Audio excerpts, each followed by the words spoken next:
Card number trick मध्ये तुम्हाला माहिती आहे, कार्ड नंबर ट्रिक मध्ये आपण कुठली कुठली इन्फॉर्मेशन एका सिंगल ट्रिक मधनं काढू शकतो. नंबर 1 शेप, दुसरं जॉमेट्री, तिसरं पोलर आणि बरोबर, आणि त्याच्यानंतर नंबर ऑफ लोन पेअर्स आणि number of bond pairs. Yes और नो, या सगळ्या गोष्टी आपण कुठल्या ट्रिकने काढू शकतो?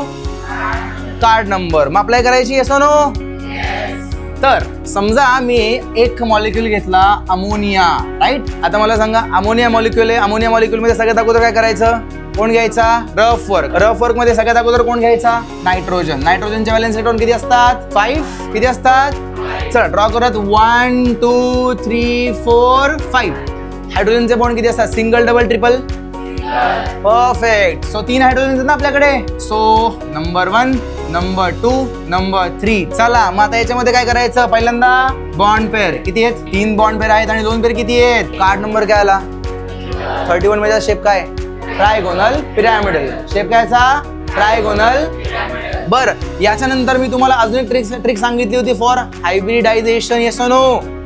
सो हायब्रिडायझेशन साठी आपण काय करायचं बोला? H इज इक्वल टू 3 + 1 म्हणजे किती आला? 4 मध्ये एक काय असला पाहिजे?